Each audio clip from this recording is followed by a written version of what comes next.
Welcome to Ruckus Avenue Radio on the show that is called Built, where we interview some of the most prestigious unicorns that are out there in the entrepreneurship space that are South Asian as well. I like to use the term unicorn because a lot of us find entrepreneurs online these days, but there's a lot of entrepreneurs actually that don't even have a digital footprint. And these are the entrepreneurs that I'm typically after. I love hearing their stories, how they got started, and usually I'm pretty blown away.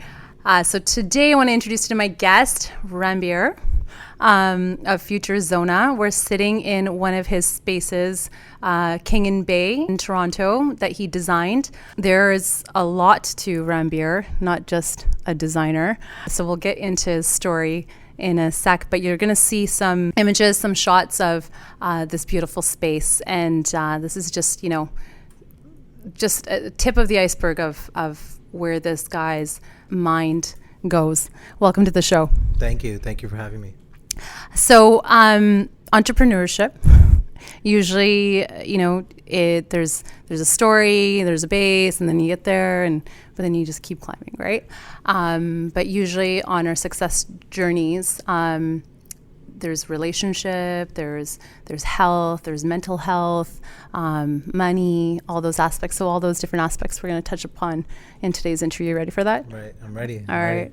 Okay, so we're going to start with where were you born and raised? I was born in London, just outside of London. It's called Maidenhead. Lived there for about 5 years until the fam decided to move to Toronto. Okay, nice. So how old were you when you moved to Toronto? 5. You're 5? Yeah. Oh, nice. Yeah. So you're whereabouts in Toronto? Moved to Scarborough and then moved over to Ajax, Pickering area. Okay. Oh, wow, that's far. Yeah, it's far. But it was deep. Like my dad has a twin brother, and we all kind of lived together in a house. That's awesome. Yeah, so I had like other uncles and aunts, and it's about like 18 of us when we grew up. So we were really close with all my cousins and everyone. It was an interesting dynamic. Yeah, it's funny because in BC where I'm from, there's these huge mega houses that they build out there, and there's usually like 3-4 families that live in there. And then there's this big running joke because it's like, who's going to buy that house afterwards? Right. Like, it's humongous. Yes. You can probably see it from space. Yeah, for sure. Did your house look like that? A little bit, maybe. A little bit. Yeah. So you come to Toronto, you're living with your family. Tell me a little bit about your upbringing. Yeah, it was a lot of it was around sports. My family was big into soccer. Dad was also into soccer as well. So we had a lot of kind of trainers come into the house. My little cousins. It was like uncle ran this full soccer organization. Oh, no way. There's a lot of like traveling with the team and a lot of soccer in my upbringing. Like professional soccer? There were like professional players did come out of like the camp that my uncle created. Okay. It was a lot of soccer. Outside of that, it was coming into work, getting dragged into work when I was like, probably 8 or 10 years old, with my dad making me sweep floors at the company. Just a lot of that slave labor, child labor stuff. Child labor. So I'm going to pause you there. So when you say work, when you're dragged into work, it's a manufacturing company that your family owned. Yeah, it's a manufacturing company. It's metal fabrication and machining. So what do you remember the most growing up in that space?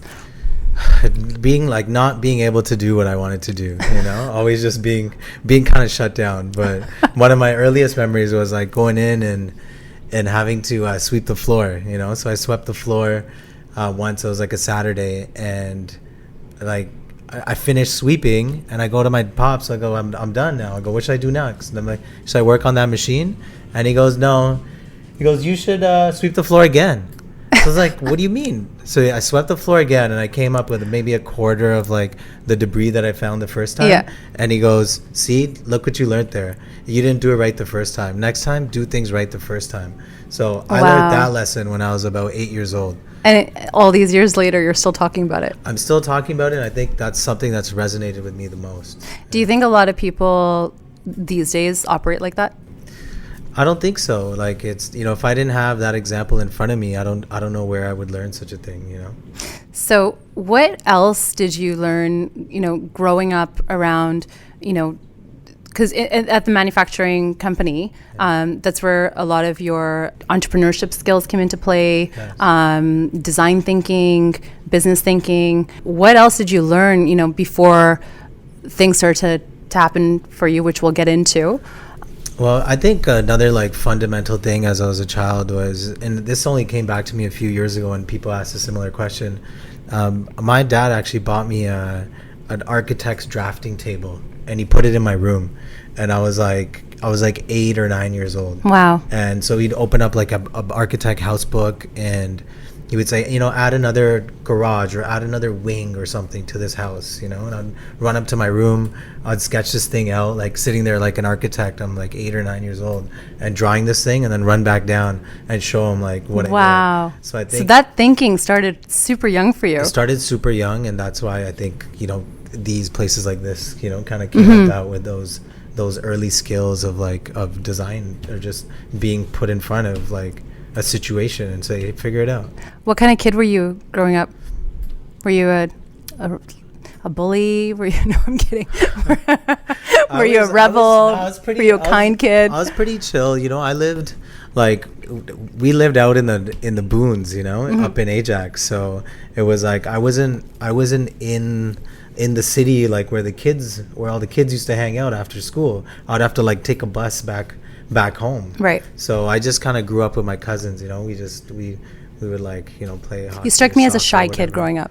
Yeah, I think I was. Yeah, I think I was pretty shy. Yeah. I was joking with Ranbir earlier. I said if I was ever high and I called him, I would be so zenned out because of his voice. Because his voice is so, it's so zen, so zen.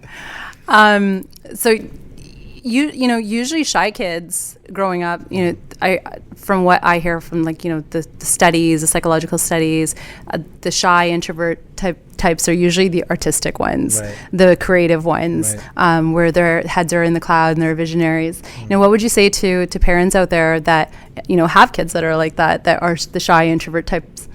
I think a lot of them try and push them out of that and make them go out there and like go talk to people, or go join this group or do something. But as you say, look at there's a number of them, but look at somebody like The Weeknd, from the city. Look how he was in school. Or a kid like Nav from Rexdale, who said he sat in the back corner and didn't talk to anybody. I let people, allow them to be themselves, and they'll shine when their time's right. And did your family let you be yourself? They did. Yeah, they definitely did.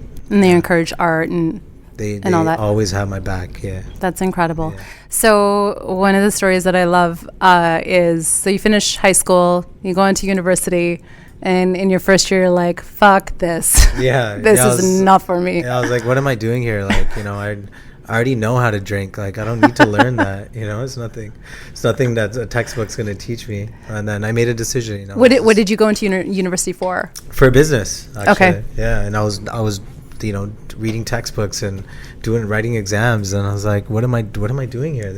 None of this makes sense, because I had the practical. I've been doing the practical since I was like 14, 15. Right. So right. This textbook's not really teaching me anything. Right. Yeah. And so you just thought, I'm going to quit. And then what was next? Like, what did you do? I was working at the metal company at the time as well, right? So things were really moving, progressing. So it was a choice to make at that time. Mm-hmm. Do I continue school, or do I keep moving in this direction? And part of the creativity was sparking there as well. And I was kind of had a vision of what I could do if I learned this kind of Right. trade and have this facility to just To be creative yeah, and create these pieces that you see around us here. Okay, so you're in university, you're just like, screw this business stuff doesn't make any sense. I know more than this, and you leave. Not no more than this, but I was like, this is not for me. See, don't you love him? He's so humble too. Okay, so that happens. You know more than them. Okay, sure. So you go back to do you go back to the family business? Do you go back to the manufacturing warehouse? Like, what happens after this? Yeah, go back into the business, start, kind of changing a few things up, things I didn't like that were happening, or kind of computerized systems, just, put some more structure into the business. And what was your favorite skill during that time that you really wanted to learn? the engineering part. Really? Like, yeah. That's funny. I wanted to become an engineer. Yeah, I kind of worked around all the different pieces of equipment, so I knew how like the whole process and everything worked, but it was more about learning the engineering side of how to actually. Let me pause you for a second. What happens at this warehouse? Like, are you guys spewing out houses? No, we take flat sheets of metal or blocks of metal. Okay. And we turn those into anything. So that say is so like cool. For example, around here you see all this gold, the gold bars around here. There's over a kilometer of gold bars in this place. You're telling me that. That's insane. So what this company can do is it can chop it, it can engineer, it can chop all this material up, it can drill all the holes through different CNC equipment, and build together a piece like this. Like this is basically a very large sculpture. This 80-foot wall, 9-foot wall. So when someone's calling on you to design something, your advantage is that not only are you creative, but you understand the engineering behind it. You understand the process, the computerization behind it. And those processes are in-house. And hold on, let's pause for a second. Do you know that is a very rare skill? Yeah. Do you realize that? Yes, for sure I do. So you were saying something. Sorry, cut you off. No, I was saying like all those processes are in-house as well. So, learning those over the years, being able to plug that all in together and being able to engineer that solution that somebody never even thought could exist. Wow. Is the real the gift and the skill, I guess, these days. So what was your first project? Ever that I did? I built a stainless steel coffee table back in this is 20 years ago, back in 1999, and it was just a maybe 5 foot by 3 foot by a foot tall block of stainless steel, and it was floating off the ground, and it had a red rope light underneath, so it looked like it was just floating and glowing. How old were you? Oh man, 20 years ago I was 16. Wow. And where is that coffee table to this day? Honestly, I lost sight of it. I don't know where it is. You have no idea. It's probably being sold somewhere. Maybe, who knows? There's been so many there's so many things that have been made over the years that I actually you have no idea where they are. I have no idea where they are. So that was your first project. Fast forward, when did this project here come into play? Was it after the tables, before the tables? This came into play around the same time. A good friend of mine by the name of Sathian, he believed in what I did and asked me to design this place about a year and a half ago. Yeah, a year and a half ago it came to life fully, but it took about 8 months from concept to install. So I'm going to give you guys a bit of a backstory on where we're sitting for those of you guys that are just listening to the show. But we were in this space looking for a suit for my now husband for our wedding, which just happened in May. And we were referred by a good friend of ours, Mike Barrow, if you're listening. And he said, you got to go check out the space. You're going to get a really amazing suit. And all I kept thinking was, okay, I got to get this amazing suit for our wedding. We walked into this space and my jaw dropped. I mean, I've been living in the city for 15 years. I have never seen anything like this. And right away I was like, who is the guy or the girl that designed this place? And Mike was like, don't you remember that guy that I introduced you to? So our backstory is our friend who works for Republic Records introduced us, and you actually came over to the condo. It's true. And we played a game of Bubby. Yeah, we did. And that's how we were introduced. But I think all timing is divine. I don't think our time was just there just yet. I mean, I was doing so much stuff on my end. You were doing so much stuff on your end. Yeah. And so now, I mean, back to the space, and you're describing it, and it's phenomenal. I mean, I can't even put words to it. Thank you. It took over my life for those 8 months.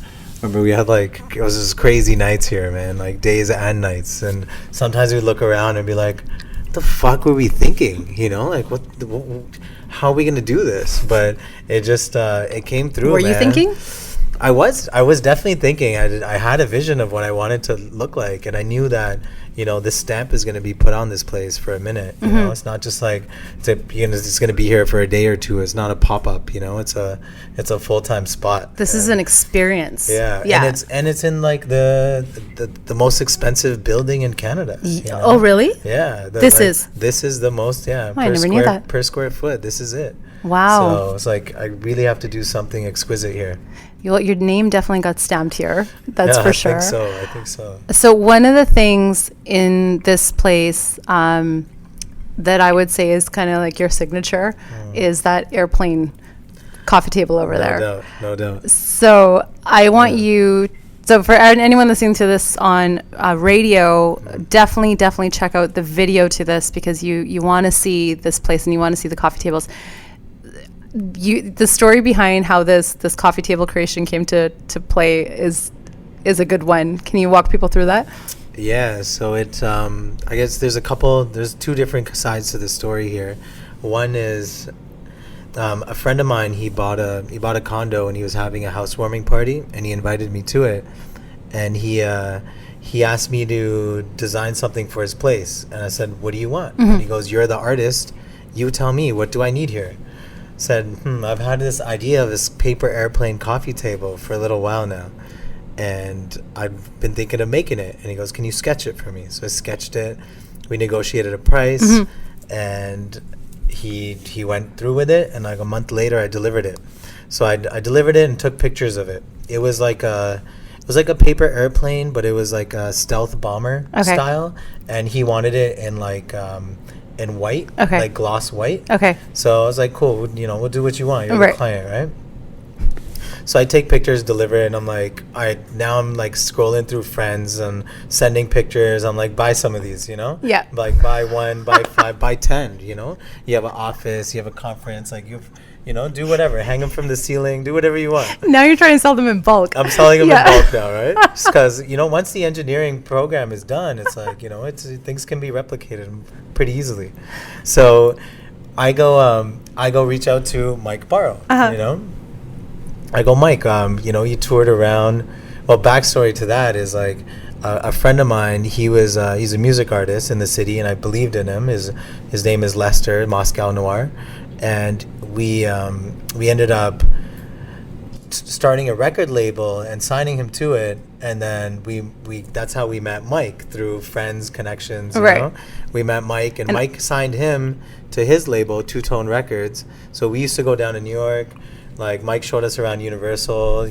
Went like.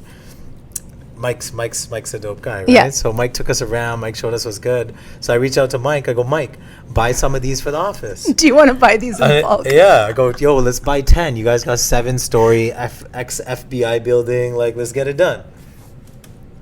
So Mike hits me back. He goes, yo, this looks like Jay-Z's logo. And I was like, Jay-Z's logo? What do you mean? What are you talking about, Jay-Z's logo? Isn't it like a diamond on like a triangle, like that shit? And he's like, no, man. He's like, Google it, like check it out. So I check it out. Hold on. Stop. We gotta quickly cut to a commercial break. I know everyone's on the edge of their seats. Like, where does this story go? We'll be right back after this. All right, and we're back on Ruckus Avenue Radio on my show that is called Built, where I interview some of the most successful entrepreneurs that have some of the greatest unicorn stories.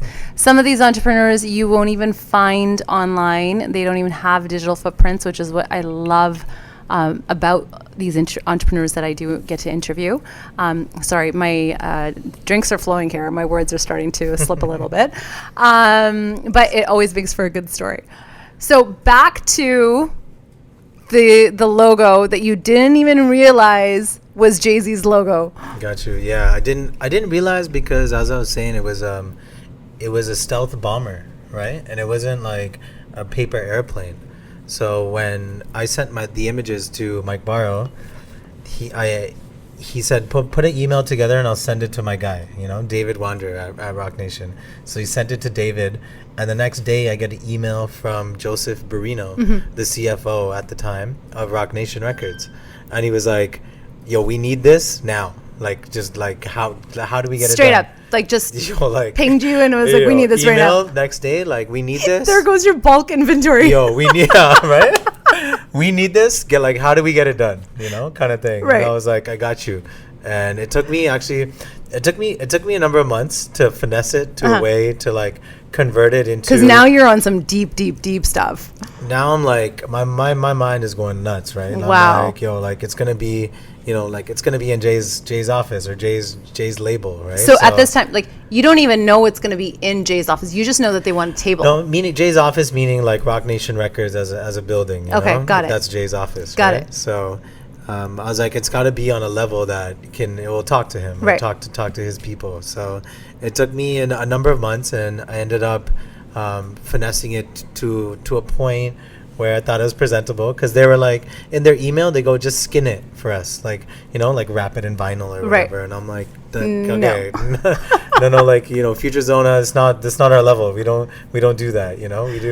We do like finesse, you know. Because you're so meticulous with your work. Yeah. You're so intricate with your details. You know what? Like people say 100 things got to be 100. Like I say things got to be 1,000. Wow. You know, everything's got to be on 1,000. If it's not, there's no point in creating it. Like, There is no point in creating There's it. no point in creating it. Otherwise, what makes you stand out from the rest? Otherwise, you're just in the noise. Exactly.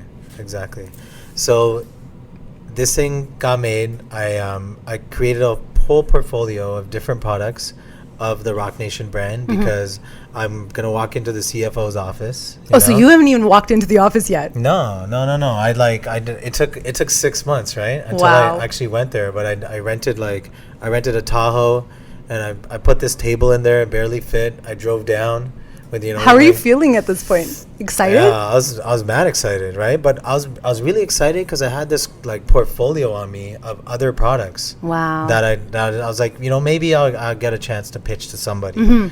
So I get there, I load the table up into the CFO's office. He's not there yet. It's unwrapped.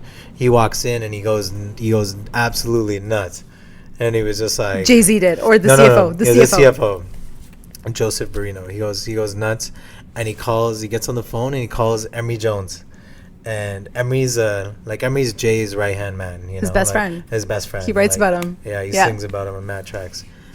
So he calls Emery. He goes, Emery, you need to get here right now. Right now, way. right? So Emery takes, you know, his sweet time. He takes about an hour. He comes to the office, and he pulls up. He walks in, and he goes berserk. Wow. Right? He goes berserk. Start chest bumping me like on, you know, like just going off, right? Going off, and it was mad cool. Like, it was good vibes, right? That's awesome. And because he came up with that logo, he manifested that logo when he was doing time, right? So when he came out, his whole concept behind that was like, it was like, when you're a kid and you take that piece of paper and you fold it up into a plane and you release that piece of paper, that all your dreams and everything, it's, you know, it gives you like that hope that everything's possible. Wow. Right? Cheers to that. Cheers to that. Cheers to that. That's some solid stuff. Right? Yeah. I'm only saying that because we went out there and we delivered an executive desk. Like, it was part of the portfolio I was talking about. So there was like a boardroom table, there's an executive desk, there were chandeliers, there was like just a whole range of ROC Nation based furniture. Wow. And Emery came and he picked this executive desk, and he goes, make sure this makes it to my office. In his actual office. I was like, what? And he goes, figure it out. Make sure this makes it to my office. I go, you have a tape measure and I'd like a piece of paper? Like, where's your office? So he took me to his office, gave me the tape measure and the piece of paper. Wow. I measured it out just to make sure that this desk is going to fit into his office. And the desk isn't even designed at this point. It's a part of the portfolio. It's part of the portfolio. That I presented. Wow. Yeah. So now you are pitching a portfolio. You've gone from like, yo, take my table in bulk to now I have a portfolio. I have a portfolio. Yeah. And Emery's like, I want that desk. I want that. Yeah, bring that make that. This Let's gives do me this. goosebumps. Yeah, let's do this. This is how success stories are made.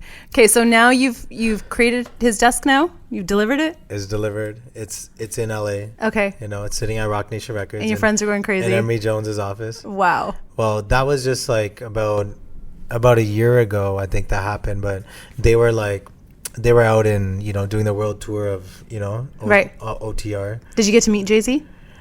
I did meet Jay-Z, Okay. yeah. But you actually told me, you were telling me you got to meet Nipsey Hussle as well. I did. I actually went to ROC Nation Brunch this year. That's incredible. Satyan and I went to ROC Nation Brunch. You know, is in a mansion in Bel Air. It's mad cool. Wow. You know, met quite a few people there, but life is all about experiences. Like, you know, forget all the money we're making, which money is great. I love money. But there's more to it though. It literally, it comes down to all the experiences. You know, the experience will lead you to the money, right? Absolutely. So go for the experience. Yes. You know, work towards the experience because it'll get you to the money. The money is, you shouldn't think about money first, you know? I absolutely agree. Did you hear that, Bubneet? Bubba the Painter is sitting here with us as well. She's going to talk about her experiences on another show.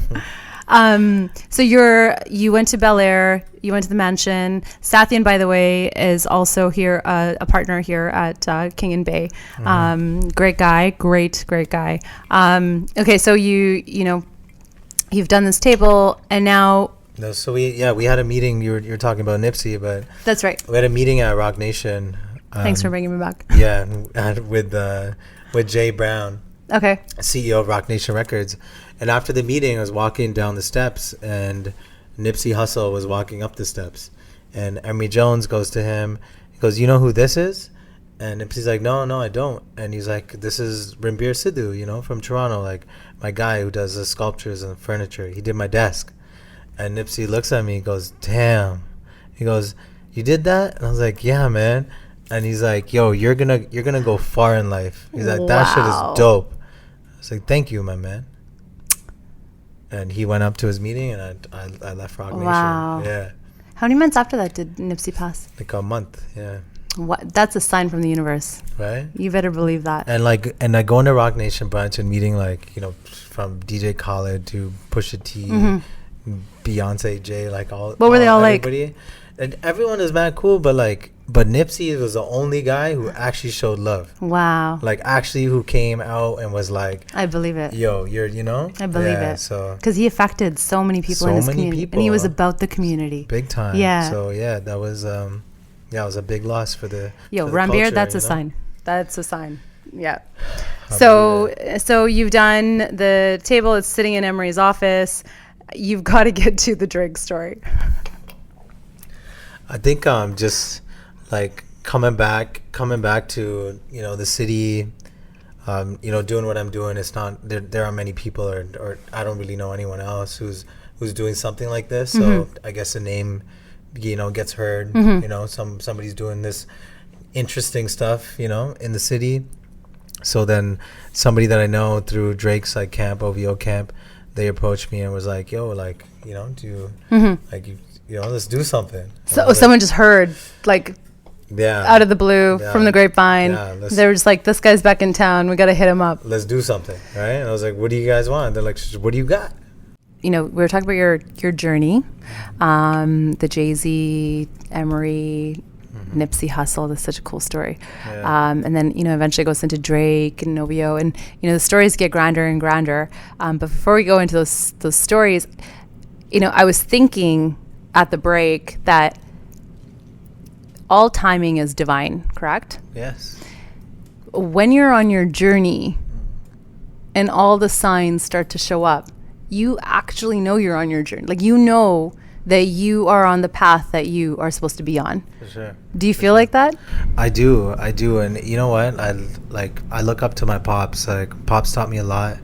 And, you know, he passed like about 5 years ago, but just before that, I told him about what I wanted to do and all of this stuff that I was trying to drive towards, and he truly believed in me, and I feel like he's a greater power up top. Like, I'm just a puppet down here, and he's making these big moves for me up top, you know? So that's why, as you say, these grander and grander things keep happening.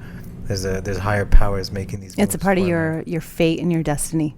It's your karma. My lineage and, you know, where I came from. So you Sorry to hear about your dad again. It's okay. Okay, so back to your fate and destiny. Don't forget about us little people, okay? You know, even Mike Burrow. I'm kidding. Okay. Big dude. That's a big dude you're talking about. That's a big dude. Me and Mike go way back. I know. Okay, so you get back into the city. Everyone's talking. And now, you know, the Weeknd and his people are contacting you. Drake, OVO, those people are contacting you. What happens next? Well, it started with the OVO. It designed a few pieces, you know, showed it to Drake. Drake liked a certain piece, which is actually sitting here in the lounge right now. We ended up making it and delivered it to the Migos Drake concert at ACC back, you know, last year when it was called ACC. So delivered it into his dressing room for that show. And what was the reaction? He went buck. He was just like he was just jumping up and down, like going nuts, you know. Wow. Yeah, you see that OVO runner logo actually, like, you know, in 3D in your face. Same thing what happened to Emery is like you see things on sweaters and hats and online. So everything's in 2D, right? But what FUTUREZONA does is makes things 3D. So it's the first time typically that you've seen something in a 3-dimension, you know, which is. But you know, as I was saying, you've got that. Anyone can watch this or hear this and try to compete with you. I don't believe in competition. I believe, you know, everyone has a vision, right? But your edge is you understand engineering and you understand the depth of everything and the intricacy of everything. So when you're putting this stuff together, like, nobody can compete with you because you know exactly what you're doing. You know, there is a lot of competition out there in different forms, you know, and then I believe what I do, it's very hard to come at me to replicate what I'm doing. That's why I don't care about. I'll show you my engineering video of how this thing comes together. And you strike me as the type of individual that if someone was to quote unquote come at you, you'd be like, let's collaborate. Let's do this together. Or like, yo, let me show you some stuff. I want to see, you know. Let me show you my portfolio. I'm trying to put this stuff out there just to, like, you know, give another flavor to the world. Right. That's it. Right. Because I believe it doesn't exist right now. Right. So if there's more people who are on this wave and want to do this stuff, I'll show you the ways. You know. Do you believe in competition? I do. I believe competition makes you move, you know, it makes you do better, be better. Yeah, it pushes you to the next level, no doubt. Let me take that one step further. Do you believe that you are a product of the 5 people you surround yourself with?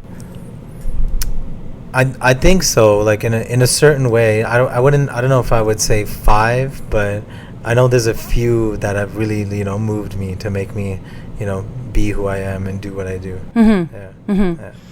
So Drake loses his mind on this table. You've delivered it. Does he ask for anything more? Well, I actually also made a pair of scorpion glasses that are like they're scorpions. They're like the tail is like, you know, oh wow, by your ear and like sunglasses. And the legs are out here. Yeah, it's a blue tint, you know, like the track. You know, oh, that's tint. Incredible. So he has a pair and I have a pair. So after his show, I gave him a pair and he was like just going nuts when he got them, right?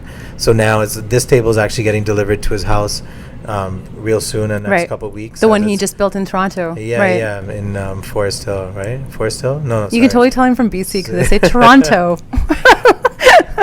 In Bridle Path, his new house in Bridle Path. Yeah, that's right. I heard the walls just went up around his house. They did. And they're higher than the house. Yes, this is true. That is awesome. Only Drake. So it's getting delivered there. But I have a few pieces again that I'm gonna, you know, show him about. Okay. You know, one's actually, you know what? I won't talk about it. All right. So you're going to introduce some pieces to Drake. And now I also, in our conversation, you were talking about you're going to do some stuff with The Weeknd and their team. So it's just, now, it's actually, just... You know, Abel actually, or Abel's team, they sent me an NDA. Who's Abel? Abel Tesfaye, like The Weeknd. Okay, got it. Sorry. So, you're Brain from fart BC, there. it's okay. I was like, who is that? We'll let this one slide. Let it slide. Let that slide. Yeah. So, I was on another tip with my old fashioned.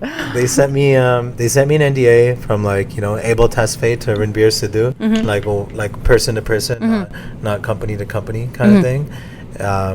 So it's it's still sitting there. It's on. That's actually smart. Yeah. Person to person. Yeah. Yeah. So we're working towards things. I don't want to say too much about what's happening, but there's some interest. So I'm gonna bring this other story up. So, mind you, we haven't seen each other in 3 years, and we saw each other after 3 years with my husband in tow, who they became like best friends 2 weeks ago here at King and Bay. And he comes in and he's telling us a story about this dome that he built in his penthouse. Or, what in your place of living. Penthouse sounds so bougie, sorry. In your place of living, you were staring at the ceiling one day and you thought, this place needs a dome. And then you need to tell the story where you put a knife or whatever you put up there. No, sorry. I realized like there's room above the ceiling and the drywall of as you said, a penthouse. Right. So I cut a hole into the ceiling and I looked up and I saw like there's a lot of space and there's no pipes and there's some room to do something up there. So for like a couple of weeks I thought about. But I'm just gonna pause you there for a second. Like, how many of us stare at our ceilings in our place of residence and like ever think, okay, I'm gonna put a knife up there to see how much room there is to create a dome. You gotta think more. Right? Like, it would never occur to me. I stare at my ceiling all the time and I think, oh my god, these popcorn ceilings gotta go. Like, they gotta go. No, there's room above there sometimes. All right, so I'm gonna go home and build a dome. Yeah, I'm gonna go build a dome. So I cut a hole. I looked up top and I was like, oh, okay, there's some space up here. So we cut a cavity. There's one pipe in the way, like a third the way through. Right. the area. It's like 20 feet by 8 feet. So we're just gonna do like these like rectangular boxes, but I wasn't really feeling it. So I put the whole project on hold, and I put it on hold for like a couple months. Wow. And I'd go there every week, 2 weeks, and just like think about what could I do here.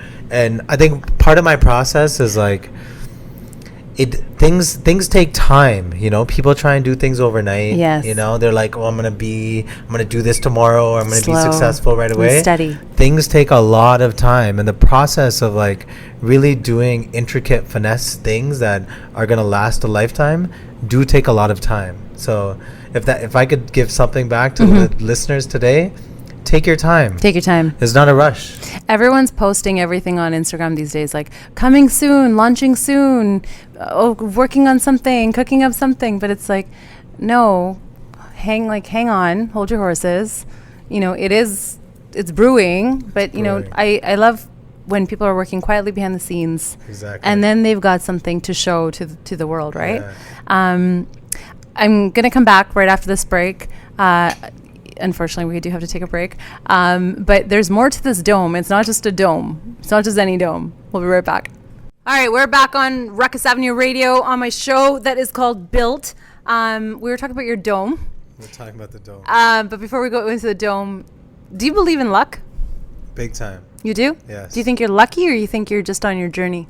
A bit of both, I think you have to have a little bit of luck to be on a journey, because there's be a lot of people that, have a talent or whatever, but if they don't have luck. But you strike me as the type of person that's just positive all the time, like positive, smiling, like things are good, life is good. I feel like you just gotta be like that. Like, what you're out here, you're like, what was the chance of you being born?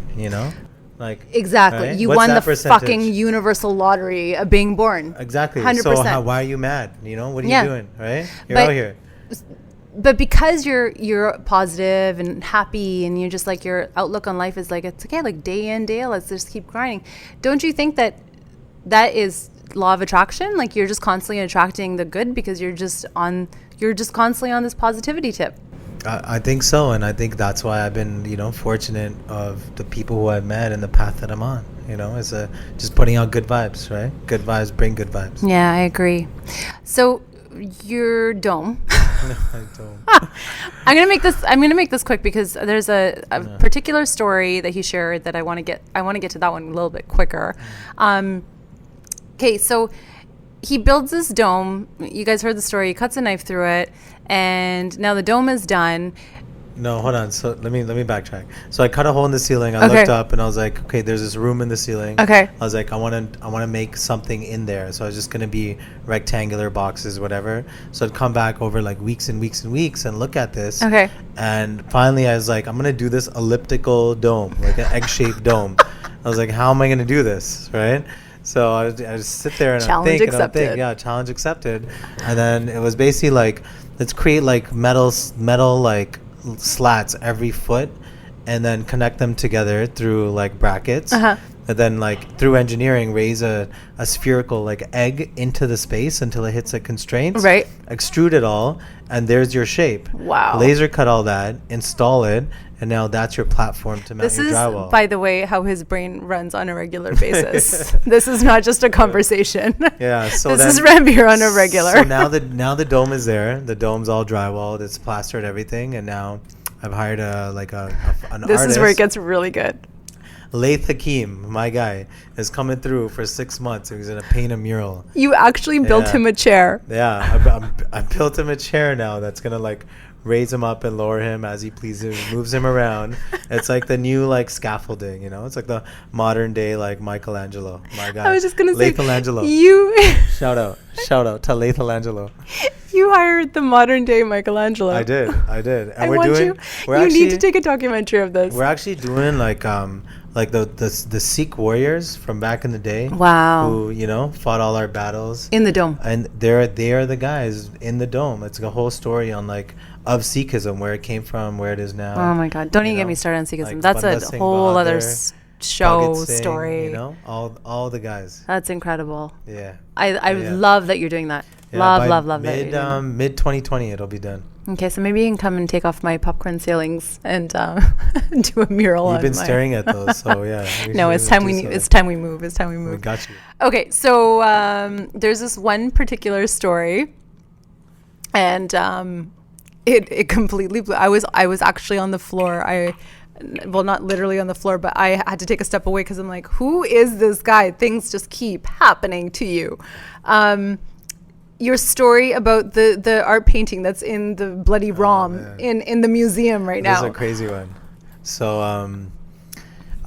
I'll start it from the back, but it was actually like my boy Anmol, his brother Jagdeep Raina. He's a painter. He does like charcoal work, and he's doing embroidery stuff now as well. He's super talented. Anmol said, come to my house back in Guelph. Come check out the paintings that my brother does. I was like, all right. So I came through. I saw a bunch of pieces, and I bought a few, right? So I come back to Toronto, and weeks go by, and I reach out to Emil. I go, yo, come to the framing store with me. I'm getting your brother's artwork framed. Mm-hmm. I'd love a second opinion. You're a creative. Like, come through, right? It's your brother's shit. Come through. So he comes with me. We go pick up frames. This is Just Rain you're with. No, this is Just Rain's younger brother. Younger brother. Okay. So we go out, we pick frames, and I was like, I want some velvet matting, in the border of the frame. The lady's like, we don't have that in the store. I go, well, we're on Queen Street. We'll go pick some up. So we go roll down Queen Street, and I go, yo, to Amol, I go, you seen that store over there? He's like, what's that? I go, that's this store I've been going to like since back in the day when I moved to Toronto. And they got some like real cool like movie prop stuff and whatever. Okay. He's like, no, I've never been. I go, well, let's find the crushed velvet, and then we'll go to the store. So we find the velvet. We go to the store. We walk around, and we see this painting like on the ceiling, like literally like up. You in the look rafters, up, right? And it's like 10 feet by 5 feet. Hold on, we see this or you see it? Me and Emil, we're walking around together. Okay. So we're just looking around. There's mad shit in the store. Okay. The store is a zoo. Okay. Know? So we see this painting, and we're like, what? It's like 10 feet by 5 feet. It's this battle going on. It's like this guy's on a horse. He's like chopping this other guy in half. Like proper medieval times. Coming out, like it's like wow, beyond medieval times, Uh-huh. And there's all this other like scenery going on in the painting, and when I look at it, there's like rips in it. There's holes in it.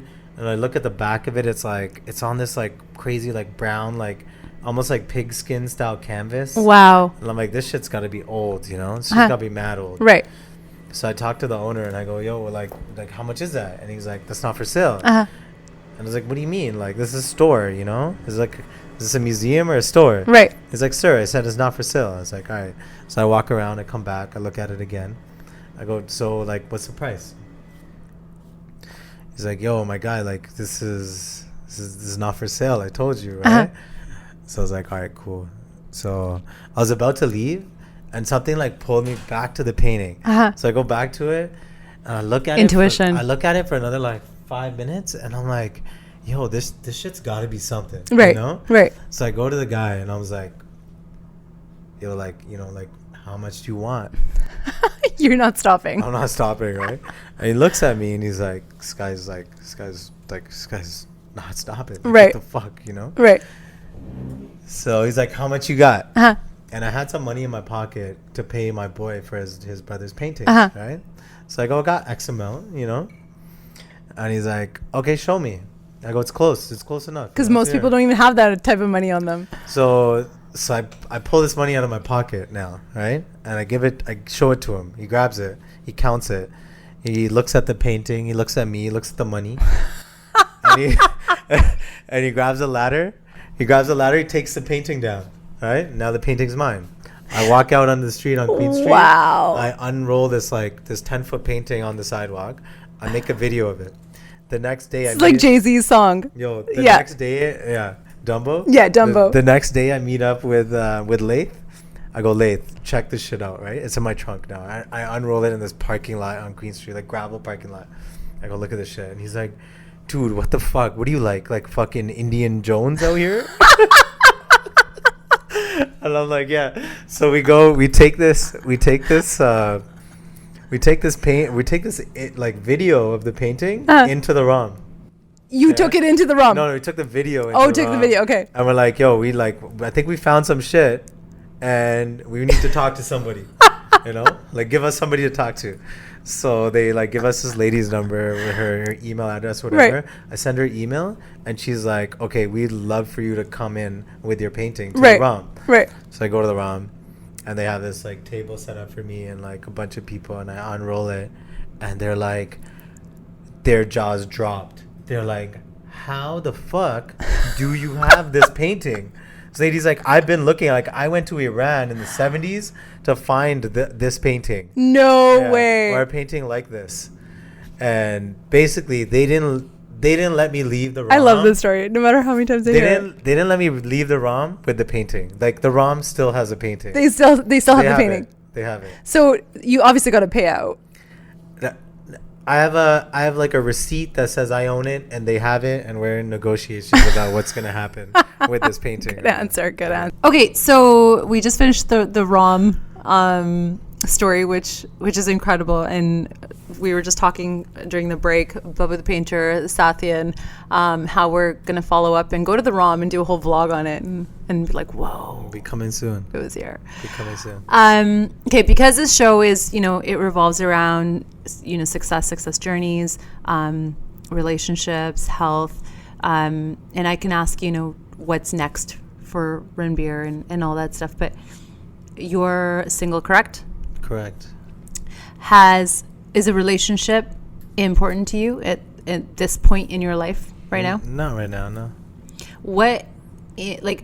Do you think relationships matter when, how much do you think a relationship matters is what I should be saying, when you're on a journey such as yours right now? Say if right now, you're on levels right now and you were to meet someone, would you even be able to do it? She's got to be on levels too, like where she's doing her own thing, I'm doing my thing. Because actually, I'm not gonna get into that, but independence, man. Yeah, I feel like you all gotta be on one, Yeah. If you're not on one, Rick and I have that. You guys have that for sure. Rick and I for sure. We're just you do you. Yeah. I'm gonna do me, and then we're gonna come back together. And we're gonna collaborate. But if you're not doing me, then it's a problem. There's a problem, me, right? Yes. So, I think that's been my problem, where I'm doing me, and and then you do too much of you. And she's not doing her. I've been there. So, I've been there. Yeah. I've been there. Yeah. What What do your relationships with the people around you look like right now? I know we talked about, like, you are a product of the 5 people you surround yourself with. Are you very mindful of the friendships and you choose and, like, the people you hang out with? Big time. Like, one of my biggest, like, mentors been my uncle, Uncle Dave. Mm-hmm. He's taught me a lot, showed me a lot of ways, told me what's good and what's not good, and in so many different aspects of life that I give a lot of, like, who I am to him, that as being that mentor to my life, and he's actually known as uncle to, like, thousands of kids around the city. He's like that kind of mentor. So he's what do you do to give back? What do I do to give back?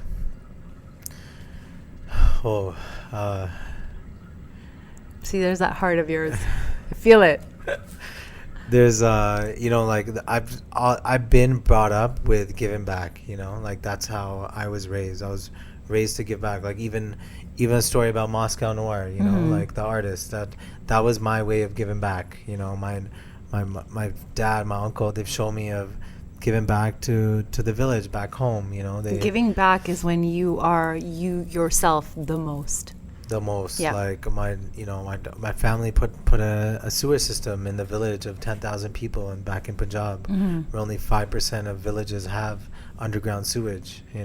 Started a soccer and boxing academy, and that's when you're the most grateful too.